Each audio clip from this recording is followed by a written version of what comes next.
ikan-ikan di NTT itu dikuburkan, Pak.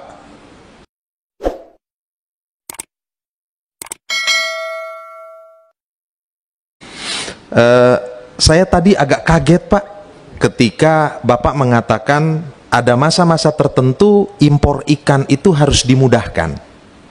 Saya dari Indonesia Timur, dari NTT, seperti Pak Edward juga, Pak. Saya cerita saja yang dikatakan oleh Ibu Sadilah Uluputi tadi, itu juga terjadi di NTT, Pak. Ada tangkapan terlalu banyak, kemudian pasarnya sulit, akhirnya dibuang lagi ke laut.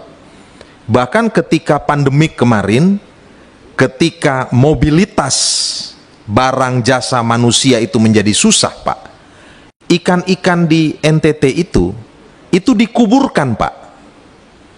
Nah, moral dari cerita ini adalah, kalau kita bicara, saya langsung kaitkan pada aspek kuantitas dan kualitasnya, Pak.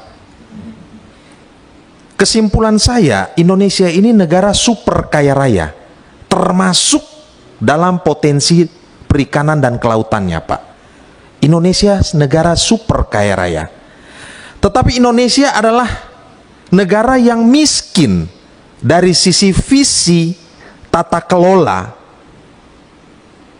untuk membangkitkan potensi perikanan dan kelautan kita, Pak. Nah, kita ingin bicara di situ. Visi besar kita ini apa? Tata kelolanya kira-kira seperti apa? Peran KKP ke depannya mestinya bagaimana? Saya ambil contoh saja, kalau bicara NTT, itu ada 3 jenis ikan yang menjadi idola. TCT, tuna cakalang tongkol. 2 tadi Bapak sebutkan, tuna dan cakalang, Pak. Itu NTT banyak sekali, Pak. Kualitasnya sebenarnya bagus. Tetapi kenapa kualitasnya menjadi turun? Karena tidak adanya sistem rantai dingin, Pak. Orang melaut sampai 8 jam bermodalkan es batu yang sebesar tangan saya, butuh 300 es batu kalau melaut di Labuan Bajo atau di Timor atau di Sumba, dan kemudian butuh sekitar 300, berarti 300.000. Berapa lama itu bisa bertahan es batu itu, Pak? Sangat tradisional pendekatannya, Pak. Sangat-sangat tradisional. Nah, artinya kalau kita mau menjaga dari sisi kualitas tangkapan, mestinya kita benahi dari aspek sistem rantai dingin tadi. Harus ada cold storage, pendingin yang punya kualitas. Nah, tapi untuk ada ini semua kan negara kita harus punya pemetaan potensi ikan ada di mana, permasalahan yang kurang kira-kira seperti apa, Pak. Nah, saya juga pernah mendapat informasi, tadi Bapak bilang ikan kurang, Pak. Itu di Kepulauan Aru, Pak, di Kabupaten Kepulauan Aru. Hari ini aja, tiap hari, tiap malam, itu ada sekitar 1.650 kapal cantrang, overfishing, ya, terutama dari Jawa dan lain-lain, yang tiap hari ada di sana, Pak, di Lautan Arafura ini. Artinya apa? Dari segi kualitas kita nggak kurang, kuantitas, Pak, kita nggak kurang. Dari segi kualitas, intervensi kebijakan itu yang harus kita lakukan. Nah, menurut saya mempersepsikan bapak-bapak ini adalah expert di bidangnya, di perikanan kelautan. Tolong dikasih tahu ke kami, Pak, untuk menjaga kualitas mulai dari hulu ini apa yang harusnya didorong menjadi kebijakan di Kementerian Kelautan dan Perikanan. Yang berikut, ini teman saya dari Maluku juga sempat omong nih, Kiai Hasan. Dikatakan bahwa dulu di Maluku, di Arafura sana itu ada tempat semacam station untuk uji mutu hasil.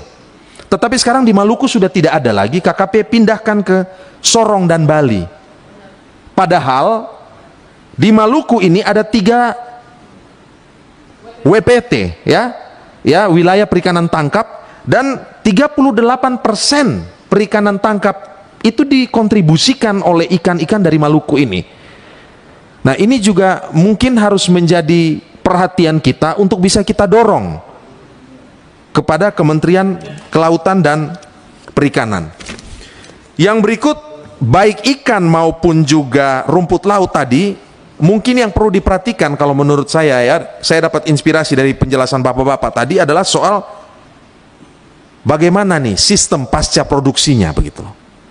Kalau di pertanian kan orang bilang tanam petik bukan hanya jual, tapi olah, menambah nilai tambah ekonomisnya kan begitu. Nah, kita juga begitu. Nah, tadi industri pengalengan ikan, ya mungkin ini juga harus dikembangkan ke depan Pak. Sistem rantai dingin, cold storage-nya, industri pengalengan ikannya, dan seterusnya, dan seterusnya. Ya, supaya kita tidak terus-menerus menjual ikan dalam bentuk gelondongan, ikan mentah, dan kemudian mengimpor dari luar Pak.